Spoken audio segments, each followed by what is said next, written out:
छत्रपती ज्यांनी घडविले शिवछत्रपती त्या राष्ट्रमाता विश्वमाता राजमाता जिजाऊ साहेब. शेतकरीच्या मिरचीच्या देठालाही हात लावू नका, शेतकरीच्या मिरचीच्या देठालाही हात लावू नका, नाहीतर कापले जाल असे स्वतःच्या सेनेला बजावणारे श्री छत्रपती शिवाजी भोसले. सिंह जबड्यात घालून यात भोजिंदात असे म्हणणारे संभाजी भोसले. गुलामाला गुलामाची जाणीव करून द्या, गुलामाला गुलामाची जाणीव करून द्या, म्हणजे तो बंड करू उठेल. आम्हाला व तुम्हाला गुलामाची जाणीव करून देणारे भारतरत्न विश्वरत्न डॉक्टर बाबासाहेब आंबेडकर. वडिलांनी मुलगा नाही शिकवला, वडिलांनी मुलगा नाही शिकवला तरी तो पापाचा भागीदार झाला. देश जन्मदेणे कर्तव्याचे तसे शिकवणे आग द्यायचे असे गायत्री शिकवणारे संत तुकडोजी महाराज.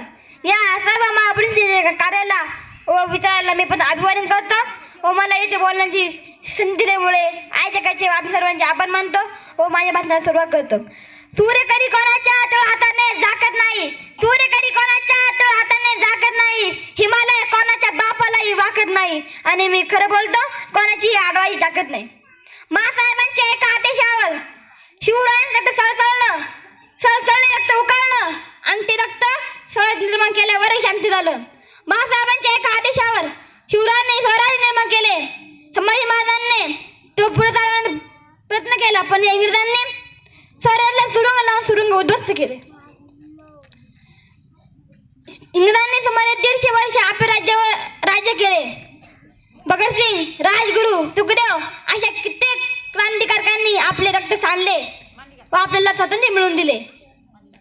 पण भटातील ओसरी आणि बट हातपाय पसरी, भटातील ओसरी आणि बट हातपाय पसरी या म्हणीप्रमाणे आपण ज्यांना राज्य करण्याची संधी दिली ते आज आपले जीवाला उठले आणि आज हीच परिस्थिती आहे. दिल्ली चक्राला सगळे चिटकून बसले आहे. मित्रांनो, आज यांना काही कळत नाही, त्यांच्या हातात देशाची सूत्रे आहे म्हणूनच आज देशात शेतकरी आत्महत्या करीत आहे. कधी काळी या देशा सणाचा दूर निघत होता, कधी काळी या देशा सणाचा दूर निघत होता आणि आज देशात शेतकरीच्या सणाचा दूर निघत आहे.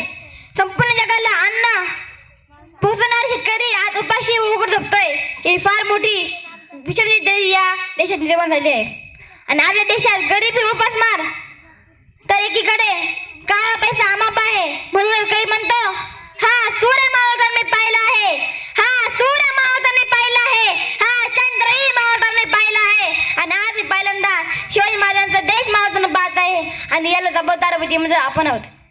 कारण आपण अज्ञानी आहोत, आपण वाचन करत नाही व वाचल्यावर ते आचरण करत नाही. देवाला प्रसन्न करण्यासाठी कोंबड्या पकड करणारे आपण, देवाला लाथ देणारे आपण, जिवंत माणसाला लाथा मारणारे व दगड समोर माथा टेकणारे आपण. मग कसं काय हाती प्रगत होईल? मित्रांनो, आज आपल्याला देशवासींसाठी विचार करावा लागेल.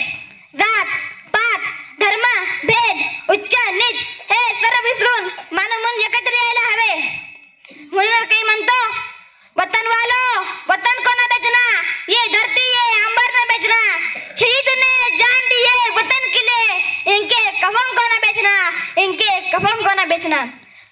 पाठीत गणात ताट ठेवून सर्वांनी लढायला हवे, अन्यायाविरुद्ध बोलायला हवे.